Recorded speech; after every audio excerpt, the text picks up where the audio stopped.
This is Gift Biz Unwrapped, episode 131. When I followed my passion and started doing art shows is when I found myself. Hi, this is John Lee Dumas of Entrepreneur on Fire, and you're listening to Gift Biz Unwrapped. And now it's time to light it up.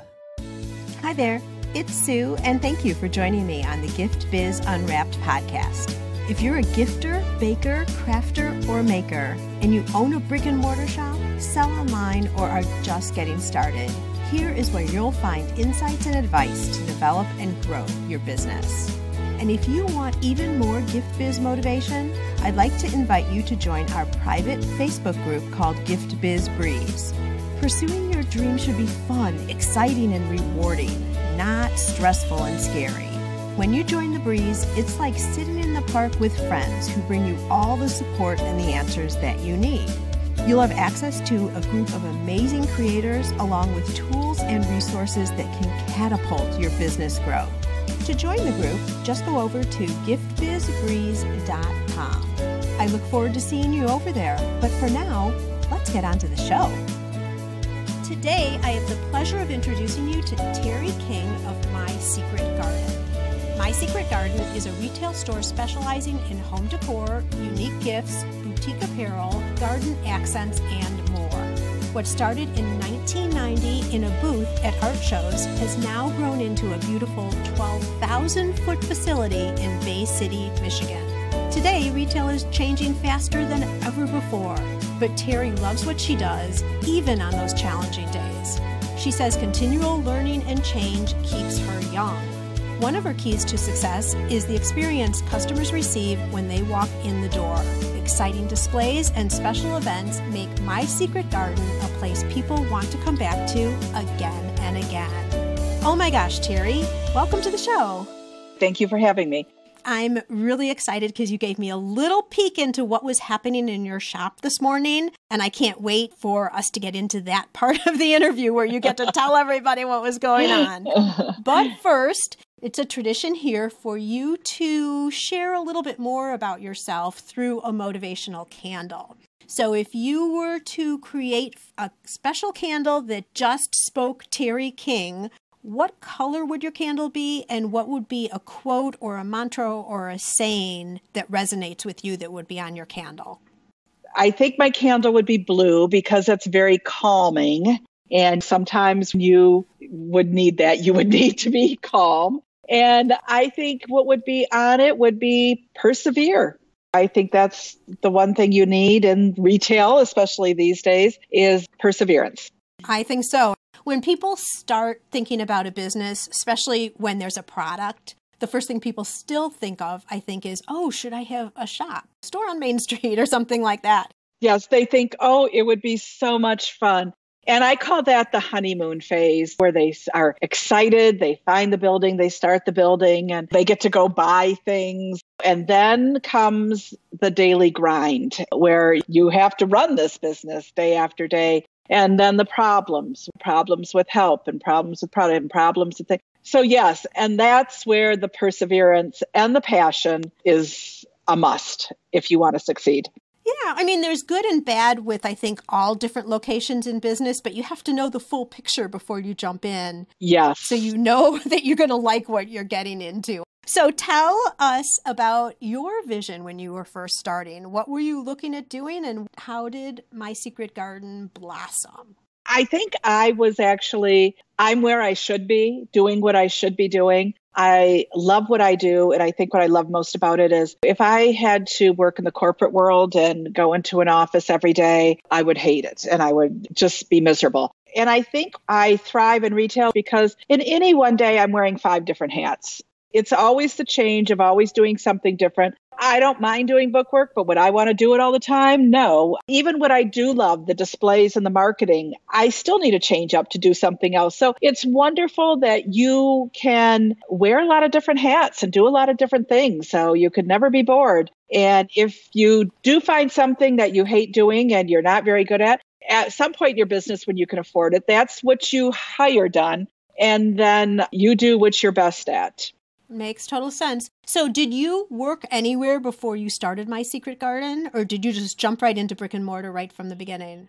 Oh, no, no, no. I worked a lot of different, I was a floral designer. I actually worked as a paralegal for a public defender's office. I worked as running a campaign for a senator. I, I did a lot of different things, trying to find out what I wanted to be when I grew up, and none of them fit. And so I always, no matter what my major was in college, I always had an art minor. But then they told you, oh, you could never make any money in art. You could never make any money. So I always kept it as a minor and tried to find something different as major. And well, they were wrong. So finally, when I followed my passion and started doing art shows is when I found myself. And so what were you showing at those art shows?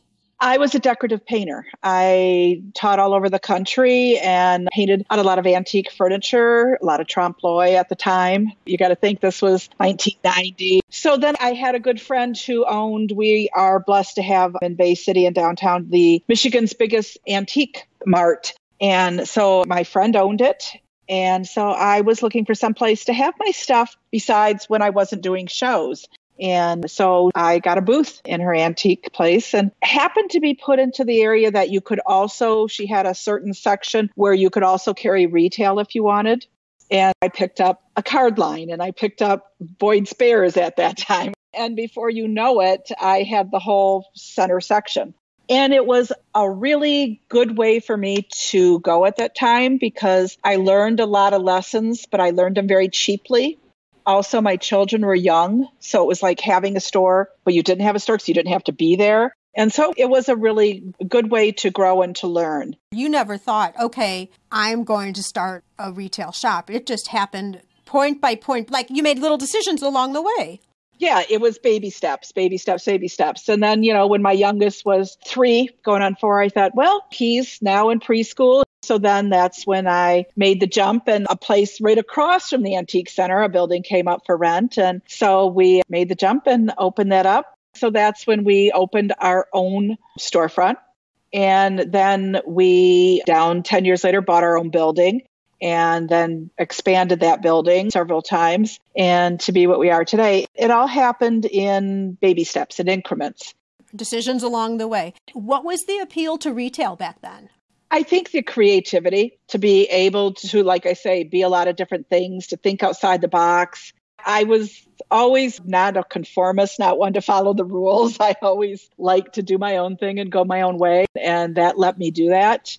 I've always been a problem solver. If something's going wrong, instead of, oh, woe is me, I've always, okay, how can I fix this? What can I do? What if I do this? And what if I do that? And I'm still that way today. You're having a down month. Okay, what can we do? What can we come up with to bring our sales up? So I've always been that way, thinking, okay, what can we do to fix this? That's helped a lot over the years.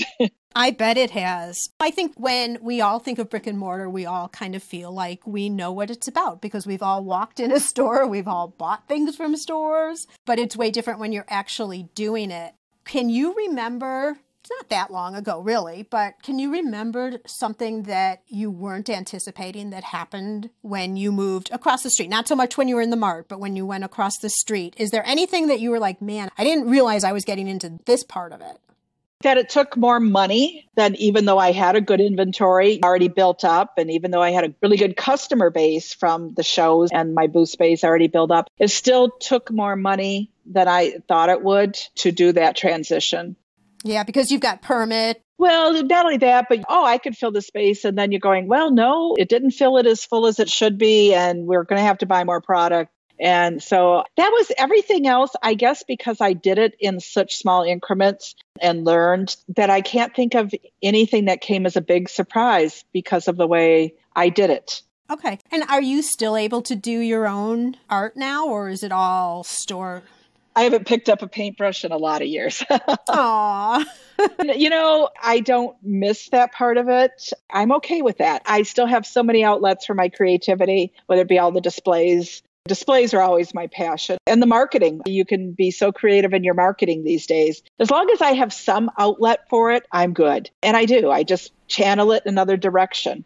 There you go. Well, and you even talk about, you're mentioning it a little bit in the intro that I did, that one of the things that makes you stand out as a retail shop is your displays. And let's face it right now, got to give a good customer experience at this point to get people to come in versus buying online. Exactly. If you do not give them something that makes them not want to sit on their bed in their pajamas and order it, you have to give them the experience. And part of that experience is a great staff and customer service and wonderful products, but it also is the displays. And that's where we excel at the events and the displays that make it an experience that if you have your girlfriends, let's go, let's stop in here. You have to make it, you definitely, these days more than ever, you can't just open your doors and expect people to come because they won't. Okay, so if you are changing over the displays the next season, what are a couple of pointers that you would give people? Go big or go home. We do right now. We are our Halloween open house is this coming Friday at noon. And we have mausoleums and graveyards and zombies and witches. It's werewolves. I mean, we pick a theme and it's classic Halloween this year. And we will all dress in costume and make it fun, make it an event. So we really go over the top. It takes a lot of storage space for a lot of the props that we keep year after year and redo and reuse. But for us, it's what makes us us. Well, and I bet it becomes a thing, right? Yeah, it does. Because people are like, oh my gosh, my secret garden has their Halloween displays up or something. We always say it's like going through a haunted house, only you get to shop as you go, so, which is even more fun. Take home a goblin here and a spirit there. And So yeah, we've always done Halloween big. We're known for doing it. And then we will turn around and do Christmas just as big. Do you post photos of all of this online? Oh, yeah. We always do a recap, make a video movie. I will do that and send it out in an email. If you couldn't make it to our Halloween open house, here's a recap. Come and visit us. Oh, that's smart, because then people feel like they're missing out if they don't get there. Yeah, or that they could still come and see. So I do the same thing for Christmas, too. I do the same thing in the spring for our spring open house. Got it. Well, we're going to talk about emails in a minute, because I think that would be a good topic. But before we do, I know you're big on events, so you're just talking about one now, but let's talk about that morning event you just had. In Michigan, the law was passed that for the tourist industry that children do not go back to school until right after Labor Day. So our kids went back. School started today. And so what we did was we had moms, muffins, and mimosas. So we opened at 8:30 a.m. So it was after you drop your kids off to school. And we served muffins and mimosas. It was a boutique event. So we sell lip scents. There was a little discount on lip scents. We got a free gift with purchase. And we had a discount on the boutique fashion. So it was moms, muffins, and mimosas this morning. And then Friday is our Halloween open house. And then our next event will be, we're doing a Michigan marketplace where we're highlighting and having a lot of trunk shows from Michigan-made products. And we're having a couple of food trucks come in on those days. And then we go to our twice a year, we do big fashion events, or we do a Facebook Live fashion show, a full runway fashion show brunch, and we have a whole fashion frenzy weekend. And that's really big. It just doesn't stop. It goes on and on and on. Oh my gosh, every single one of those events, I would want to grab my group of girlfriends and come over. Yes, most definitely. And that's how you get people to keep coming into the store, right? And that's how you make your event successful. Those people who call an open house and put out some plates of cookies, I'm not coming back. You have to really make it. And they know that when we do something, we do it right. We do it big. And whether it be our witches' night out, where we have about 200 women show up dressed as witches. So there's all kinds of, we constantly have fun things, at the very least, one big event a month, and then mini months during the holidays, and that it's 2 and 3. So first off, could you move the whole store to Chicago right by me? That's the first thing. Well, property would probably go for a lot more there. How can you afford these? Are you seeing the exchange in dollars that clearly must surpass the event, right? Oh, yes, most definitely. This wouldn't be worth it because, you have payroll, you have the giveaways, you have all the hours that it takes to do this. What makes it a lot easier these days is social media. Before, you'd have to have a postcard designed and take it to the printers and have it printed and do the mailing, snail mail, that would cost a fortune to have it sent out. And it would be very expensive to do an event. So we did more of them. Now we can even come up with smaller events like our mom's mimosas. I don't consider that a big event. That was just something little that we threw together. And so you can even come up, if you think of something even a week before you want to have it, you can do it with social media. It makes it so much easier these days. The big ones, they still plan it. They still take a lot of planning to be successful. When I go to market, I'm always shopping for closeouts and promos and things that I can use as giveaways, as special things for this event. Looking for jewelry companies, and if they have their Halloween bracelets for $1 a piece, well, that's a great giveaway for our Witches Night Out. So I'm always keeping an eye out for things like that and have a place where we store them and label them. It takes some organization to have events, but we do really well. And you're doing something different than everyone else is doing too. Yes. Which is the big thing. Just like you were saying, creating the experience in the store. Creating the buzz about your store. Right. It's keeping you in the front of their mind. It gives you a reason to send out those emails and a reason to send out those Facebook posts, whether, all the build up before. And then don't forget, you want to send a recap out of, if they didn't show up, here's what you missed, especially the fashion stuff. I do a whole video of the recap of all the fashions that were shown at the show. Then we play it in our boutique on the screen there. So they can see what a lot of the outfits look like pulled together and on a model. Do you have the employees involved in the creating of the ideas and the concept and bringing these all to life? No, that's all me. These events are all you? Well, let me just say I have a lot of employees who help me, but I am sort of the organization person and the one who gives jobs to people that I need this done, or you're in charge of this or that. Can employees come into you and say, hey, Terri, I have an idea for an event? Anytime. I'm always willing. So you're always looking for something new and creative. My brain goes 90 miles an hour for things like that most of the time. You have more than you can do, I guess is what you're saying. I have more ideas than I can ever implement. Oh my gosh. You've been referring to something that I feel is really important, and that is emails, which mean you have customers who are providing those to you so you can communicate back and forth with them. Yes. When did you start? Give us a little feel for that. When did you start, and how are you accumulating the emails, that kind of thing? Well, we started as soon as emails were in existence. Oh, so you were one of those smart people who did it right in the beginning. Yes, that doesn't mean that people change their emails, things like this or whatever, but we have about a 15,000 email list. And so how we do it is every time that you come into our shop, every sale is started and your phone number is. And then if it shows that they are not in our birthday club, which is a whole nother thing we do, they are offered if they would like to join our birthday club. And part of that is getting their email. And then every page of our website has sign our newsletter here. Everything reverts back on our Facebook page is sign up for our newsletter here. So, you get some that way, but most of them we get is for the people who come and visit our shop, and you collect their contact information. You have to give them something good to get their contact information. So when you join our birthday club, you will get, it's the only piece of snail mail we still send out, is a birthday postcard the month of your birthday. And you get 30% off an item of your choice and a free gift. So that has almost a 38% redemption rate, which is just amazing. Wow. And so that works really, really good for us. And then we capture their information and we have them. We have a whole nother promotion with a frequent shopper card, which leads to a Fifth Saturday club. And so I keep a whole separate email list of just Fifth Saturday people also. Those are special, like VIP people that I want to send out something special for them or do whatever.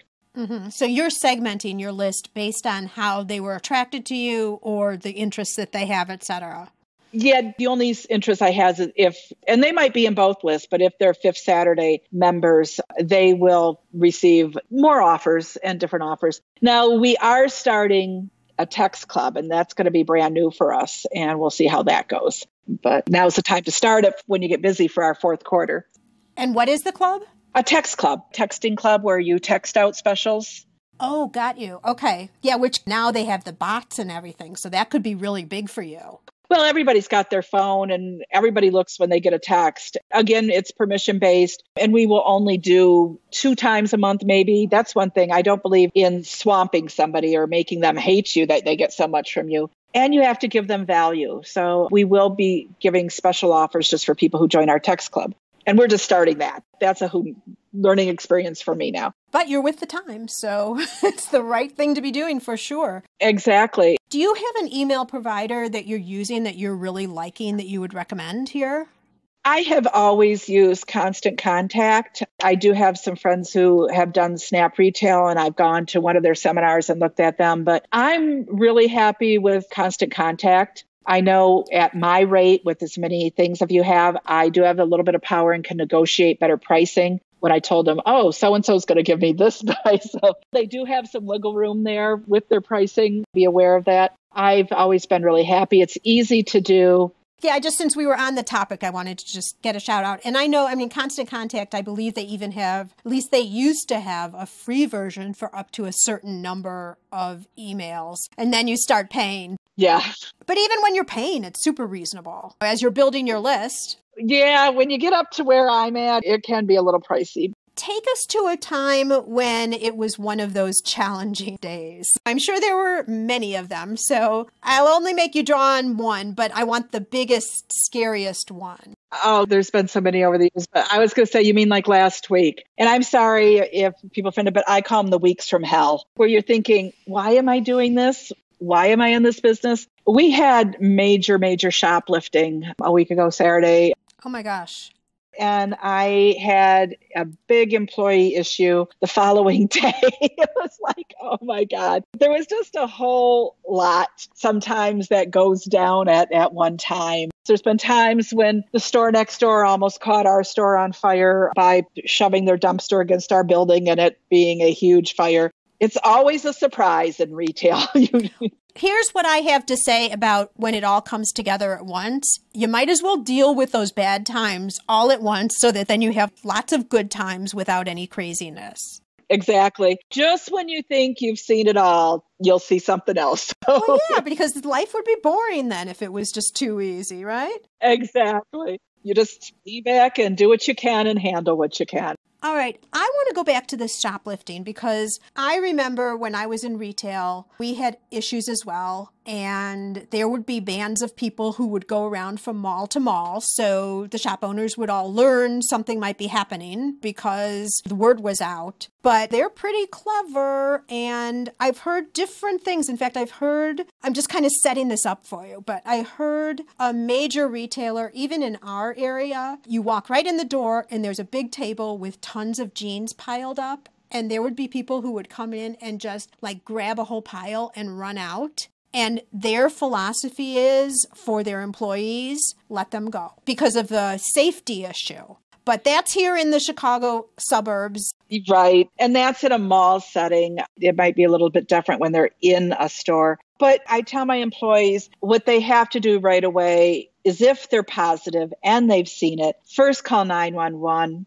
Then call me. We have really good security cameras. They're high resolution. They're amazing. And I can access them from anywhere in the world. So you tell me you're suspicious of a woman in an orange top in this area. I can get on the cameras and look and follow her and see if there's any legitimacy to that or not. It's my employees being aware that she's doing what she's doing. And sometimes they're really good and can almost do it right in front of you. They're so good.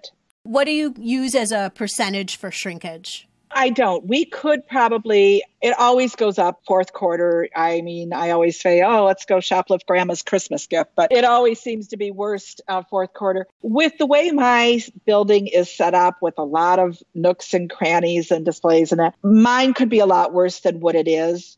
I think the biggest deterrent, and you'll ask anybody and you read any article, you go to any security seminars, is customer service, is customers, is your employees being aware, making people, looking them in the eye, knowing that you've seen them, knowing that you've greeted every person. And that's why I was so distressed about Saturday, because it really was a staff fail, big time. And I'd never seen tracking this woman through the store. Not only did she come and hit us once, she came back and hit us again. Oh my gosh. Is that why you call it such a big fail? Because it was twice? Yes. And because never once did I see any action with her and my employees. So that's a big learning then to take back to them. Yes, exactly. What I think they're doing, or what can you do? Well, what did you do? How did you interact? How did you deal with that with your staff? Like I say, we had wonderful surveillance. I spent one whole day just going through all the tapes and getting up and lining. She came in here, she went here, she did this, she did there, she went out, dumped the bag, came back in, did this, got it all in order. And we had a staff meeting. And it was for that reason I had brought a person in who's a shoplifting expert, what to look for, how to approach, what's constitute. We did that whole thing. And I showed them the video. I showed them. She got $800 worth of apparel.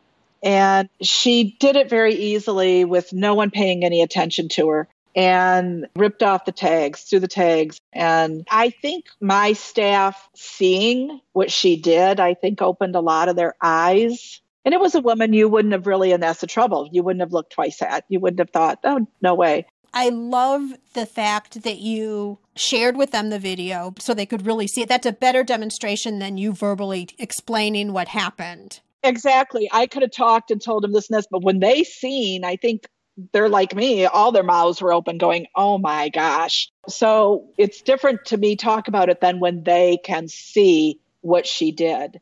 Sure. And you're educating them not just for the time that they're working with you, but if they go on to other jobs, they're going to have this knowledge and experience now. So it helps them just understand it so much better. Yeah, exactly.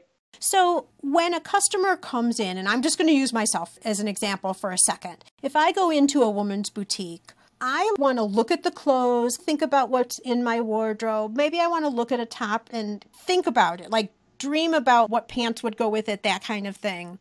And I feel personally that there's a point you want to be greeted, but then you want to be left alone a little bit. Right.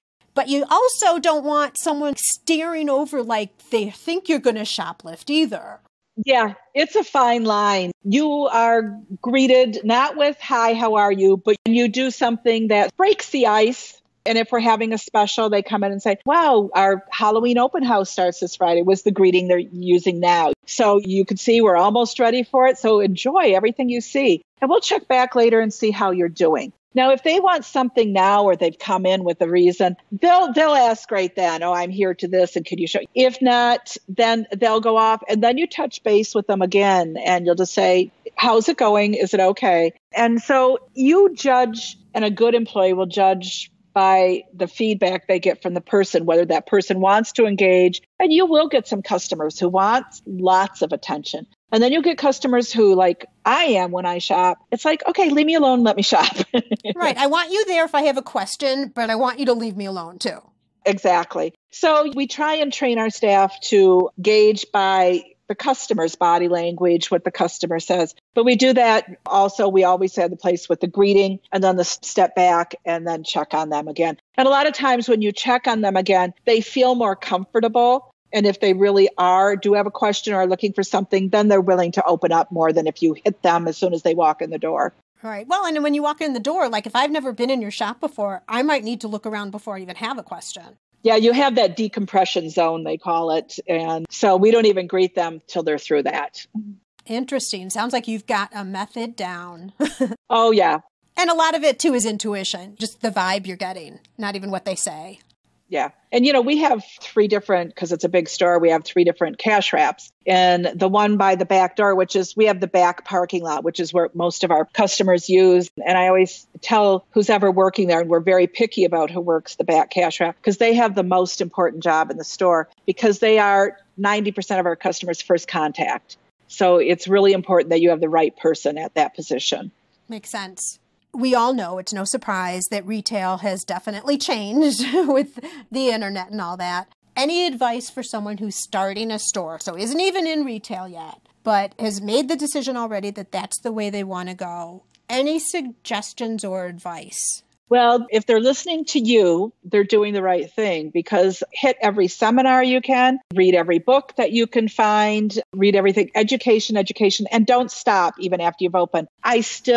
Every time you go to Atlanta or Magic gift show, they always have some kind of seminar. And if they're good, go to them. I pay and go to retail seminars. And I highly recommend, and it's worth the investment, and that time money might be tight, but it's well worth it, I found the one thing that helped me, and I will say Bob Nagin and his retail mastery system was super for somebody just getting into retail. How do you write an employee's manual? How do you do all those little things that you don't even know how to begin to do that? A couple of things I got from them early in my business was an opening and a closing sheet. And this was a checklist that my employees, this is what you do when you open, and this is what has to be done when you close the store. And you don't just check it, you have to initial it. So if something's not done, if I come in and the floor's not vacuumed, oh, I can see that Justin said that he did that. So it's holding them accountable. All these little things that you develop in your business, it took a long time to make it run so I don't have to be there. Things are in place so that this is what happens when this, and this is what happens with this, and this is what happens to this. So that you have systems in place also for if you're going to turn staff, because I'm sure in retail, I don't know how old your staff is, but if you have younger high school or summer kids. We had 3 who just left for college. So yes, staff turnover. And I have a staff that runs about 29. And so you are going to have ones that have been with me for a long time, but others that have been with me through high school and then 2 years of college, but now they're going away to college. And that's how we just lost 3 of them. It's always some turnover. So yes, you need the training manual. We not only have a training manual, we have a sales manual. And it's taken me a long time to develop these. So it's nice to have them in place, though. It's nice to have them in place. And if you ever are selling your business, there's value to those manuals, too. I would think so, that somebody doesn't have to reinvent the wheel. Exactly. They can pick up and just continue following the systems with or without the existing staff. Not that you're looking at that anytime in the future. What works in my store might not work in somebody else's store, but also you get ideas that, oh, that form for that. How do you handle damage claims? How do you do this? How do you do that? And it's nice to reach out and as much as you can to other retailers in the business, even if they're not exactly the same business. Retail is retail. And whether you're selling yarn or whether you're selling knickknacks or what, or even salons, you all are dealing with customers. So is connect as much as you can. It made such a big difference in my business to connect with other retailers. You feel like you're not alone against the world because you can't connect too much with the people down the street because that's your competition. But I can connect with the people who's across the state or in another state because they're not my competition. So we can share everything and ideas and marketing and what do we do here in products and bestsellers and we're sellers. Connect, connect, connect. You won't feel alone. And some days when you're having those days from hell, it's so nice to reach out to somebody and say, oh my God, Carol, I just had this most horrible day, or she's having this. And then you have that support system in place. It makes a big difference. And I know you do that because that's how I ran into you when you were at the summit. Yep. I have several members of several different buying groups. And then we have a mastermind group, which is just awesome. And that's my support. You're not alone against the world when you've got friends, and we can share it all because none of them are my competitors. Be very picky about who you pick to be in that group. You want positive people. You want proactive retailers. Get out and do people, ones who don't just wring their hands and go, oh, woe is me. If you've got negative Nellies, you don't want to be in that or want them in your group. You want really positive, powerful. We're all learners, lifetime learners. We're all readers, listeners. So when you get a group of retailers like that together, it's really energizing. And we go away from our meetings and if you were getting burned out, let's face it, we all do have burnout. It really revitalizes you big time. And I'm thrilled that you bring it up because someone who is experienced as you are and as successful as you've been with your shop could just say, you know what? I know what I'm doing. I don't have to invest any more money, or I don't need to rub shoulders with people like, I got it. I'm cool. But I think that is a recipe for failure. Oh my gosh, it is big time, especially with retail changing as fast as it is. And it's not, you can pay and go to these summits, but if you don't come back and implement it also, you're wasting your money and why even bother going? So not only do you have to go and you have to go with an open mind and be willing to listen and learn, but then you have to come back and implement it. Totally agree with you there. In fact, I write a blog article on this point, and it gives you kind of a structure. Like if you're spending money, think even before you go, even before you pack your suitcase, why are you even going? What are you trying to get out of it? Because when you go to these things, you get so overwhelmed too. You do. And you're making notes like crazy. And then you go back and your notes don't make sense. Or you have 10,000 things to implement and nothing happens. Go back and highlight, pick the top 5. What were the top 5 takeaways? And I call them takeaways from that book, from that seminar, from that discussion. Go back and implement them. Even if you implement one, if it's the right one, it's going to save you money or make your life easier. So if you're not willing to implement them, then don't even bother going or reading the book or listening to the seminar. While we're on this topic of going to market and refreshing your inventory, if you will, we all know that retail can be such a high overhead endeavor. Is there any advice that you can share with us on how you select product that you're going to put in your store, and then also how you price that product? There were a whole lot of years when I talked about perseverance. This is it, where I was keeping afloat, but I wasn't making any money. I mean, I was paying myself $50 a week because I needed gas money. I was paying my bills, but it was coming in one hand and going out the other, and I wasn't getting ahead. Thank goodness, like I say, that I had a spouse who was supportive and had a good paying job and had the health insurance and had the retirement, because I couldn't have supported a family or myself on my business. And I think there are a lot of shops and retail people that are right there right now where I was. And I learned a couple of things. I actually have money.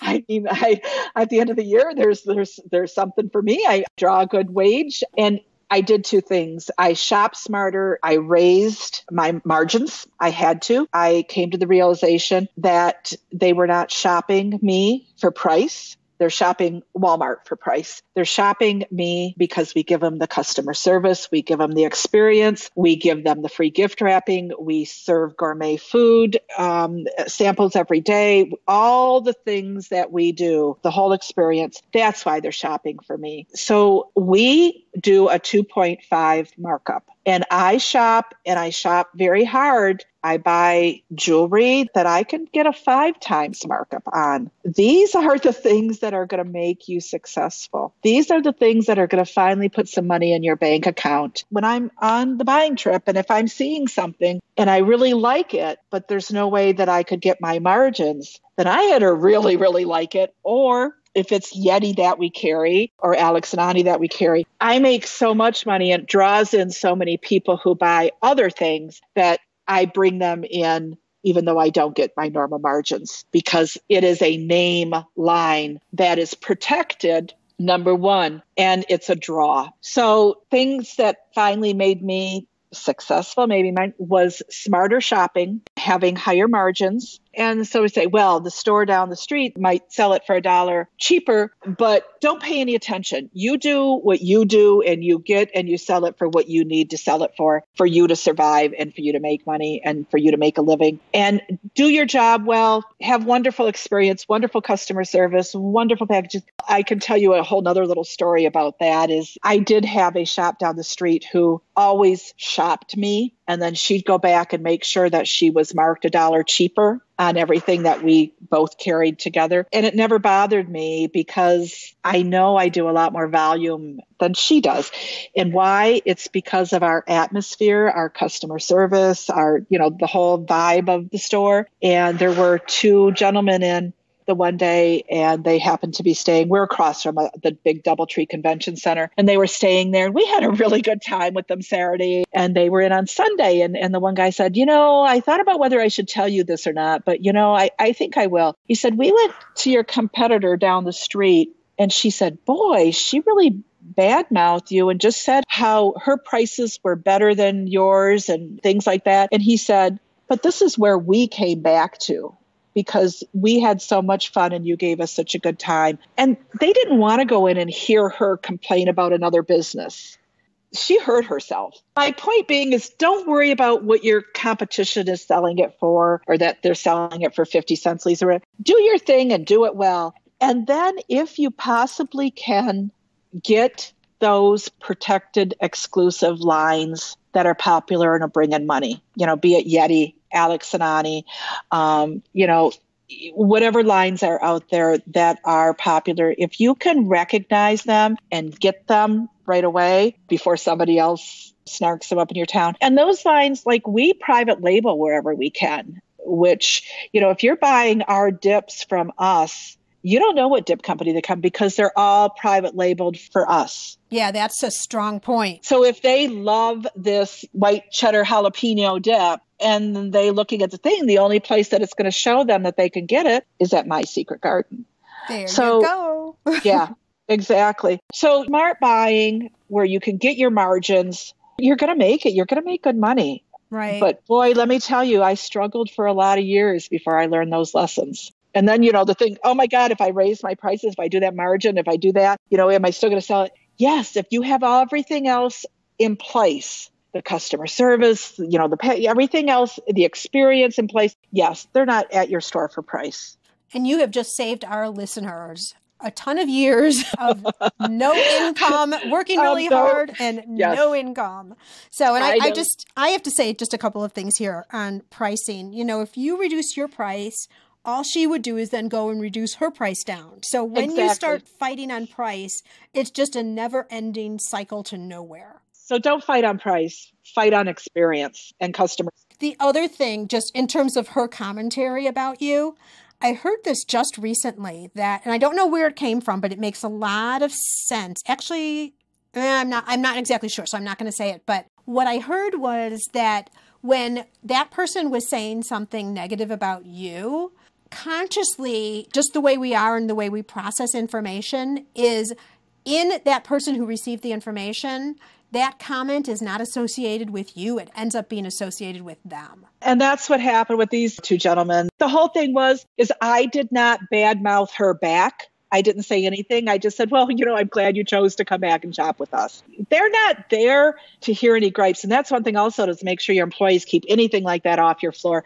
People are there to relax, to have a good time, to forget their troubles, not hear yours or the gossip or whatever. And so that's really important too. From a retail standpoint, is there anything that you're using in store? So like an app, how you run your registers, marketing, anything like that you would recommend to our listeners? Point of sale systems, boy, it took me a long time before I finally, because you hear, which one? Somebody likes this one, somebody likes that one. They hate this one, they hate that one. So they're all good and they're all bad. They've all got good things and they've all got bad things. To me, somebody gave me this advice when I was looking and they were so totally right. Go with the one where you're going to get local support or somebody can come in and teach you or solve your problems locally. So that was so important. But I would say, okay, for me, in the marketing end of it, three things I will share. If your listeners take away these three things, it's going to be wonderful for them. Oh, I'm so excited. Okay. An app for your phone, iPhones. I don't know if it's out for Droids yet or not. It's an iPhone app called Ripple, RIPL. It allows you to take pictures and then make them into a video. And if you know anything, video is giving higher analytics than pictures. So you take those pictures. It is so easy. You drop them in, you pick the format you want, and you can create really cute, professional looking little videos for Facebook, for Instagram. It's wonderful. Perfect. And you can even load them onto YouTube and then use them in your newsletters. You're a multi-purpose girl. Yes. If you're going to create it, get the most mileage you can out of it. I agree. The next thing is Canva. And if you're not using Canva, oh my gosh, you need to use Canva. You can create professional looking marketing easily with Canva, and that's Canva. And then my third thing is I used to, when I did the fashions and create the fashion videos or the tour of our shop videos, I would use my iMovie on my Mac, and it would take a long time. And there's called Animato, Animato, which I learned going to a seminar. It's so easy and so quick and wonderful, and you can create really great videos using Animato. Perfect. So that's Ripple, Canva, and Animato. Those are three I couldn't live without. Thank you. And Gift Biz listeners, I will have links to all of these on the show notes page. So if we've piqued your interest, you'll be able to go check them out there. Okay, any final advice you would give, Terri, for someone who's just starting out in brick and mortar? Or maybe there's even some kind of filter questions. I think the one thing that we said that I can't stress enough is a lot of times you may go to market. You don't want to go by yourself. So you take someone or you take another one. I go do Atlanta gift shows and do most of my markets by myself. And you know what? You're more open to sit down and ask somebody to share their table at lunch or to sit on the shuttle bus together. And you're more likely to connect with other retailers if you're by yourself. And you always ask, well, what did you find? What have you found that you're excited about? What's the best thing in your store? And you just start talking. And I have met some of my best retail friends on the shuttle in Atlanta. And we still are all in our mastermind group together now. So connect every chance you have, every opportunity you can, and then make a conversation. We're all in this together and you'll make really good friends. Or you'll find even a good piece of advice or a new product to go look at or something. And even if you go with somebody, divide and conquer. Agree that for 1 or 2 days, you're not going to have lunches together. You're going to go see who you can meet. Yeah, I'm just saying that you can't still do the two things if there's two of you. It's just, I think you're more apt to do it if you're by yourself than if there is two. Because you sit down and you have each other and you're talking together and where you're going to go next and what you're going to do next. Where if you're by yourself, you're not doing that. Well, and it's just another level, another experience that you'll get from the event that'll make it worth the investment. And it's all about connections. And it can really make your business successful. It can really make your life easier. You don't feel so alone and isolated in retail is if you connect. Agree with you 100%. And also with the point that you can connect with people who aren't even in your industry, or you can connect with people who are, but are in the same state, but just far enough away from you. Sometimes it's nice when they're not in their industry because they approach things totally different than somebody who's in your industry. And you think, oh, well, they do that for that, but I think I can take it and make it work for me. I tell people that with this show too. If I'm talking to you and someone's more of an online shop, doesn't matter. You've already just given us such good information that can apply not just to brick and mortar shops too. And a couple of things is take chances. Failing, you're just learning a lesson. And you think outside the box. I mean, I know a retail friend who had a store in town and a store sort of on the outskirts of town. And so how, for a woman's night out, did he get the women that were downtown to go to his store that was on the edge of town? And, he rented a party bus and ran it back and forth between the stores all night and was a huge, huge success. There you go. It makes an event yet again different. And it's thinking outside the box and it's taking a chance because do I take the chance to tie up the money to do that? And so it's taking a chance and it's being willing to take those chances, but it's also doing the marketing to promote it when you do it so that you have a bigger chance of success. Big point. Yeah. You've got to tell people you're doing it. Yes, exactly. You can't have a dinner party and forget to invite the guests. Yes, exactly. Well, Terri, as we wind down here, I'd like to present you with a virtual gift. It's a magical box containing unlimited possibilities for you personally or your shop or whatever you want it to be. So this is your dream or your goal of almost unreachable heights that you would wish to obtain. Please accept this gift and open it in our presence. What is inside your box? I have a good friend of mine. We've been friends, my longest friend ever. I'm from Michigan, and we're on the mouth of the Saginaw Bay, about center up 2 hours north of Detroit, 2 hours south of the bridge, so mid-Michigan. And I took a trip with her up north this summer, and right by Sleeping Bear Sand Dunes, which was voted the most beautiful place in America, there was this fabulous location, and it was, at one time, it had been like a lumberyard hardware store, so it had the huge building and a needle barn next to it, and then the lumber sheds behind it. And it was just vacant. And I thought, oh my God, what I could do with this place. That's a dangerous thought, Terri. If I had $1 million or more. So unlimited possibilities, that would be like Secret Garden North. There you go. It would be an amazing location. Sounds exciting. So you never know. You never know. You might outgrow this 12,000 square foot facility.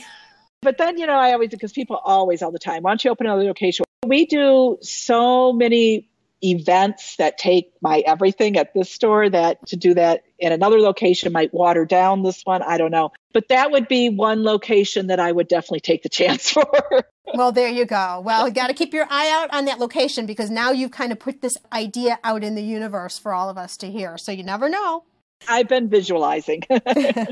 Okay, so where is the best place for our listeners to go look and see what your shop is all about, all those creative things you're doing with Ripple and Canva and Animoto and all of that? What's the best place to go? Well, we're on Instagram, but we are also on Facebook. I think we're most active on Facebook. If they want to go to Facebook, there's a link to sign up for our newsletters. And if you want ideas, every single event has one, if not several newsletters sent out about it. And everything is always in an email newsletter. So if you go to our Facebook page, they can sign up, or our website and sign up for our newsletter. That would be where you'd find it. And it's good to do that, to follow several different stores that are like yours in different parts of the country, because you get ideas of what they're doing, of how they're doing it, of what they're using, of what they're selling. So be a stalker. Yeah, and it doesn't mean you copy their ideas. It means that you take it and use it as inspiration to create something of your own.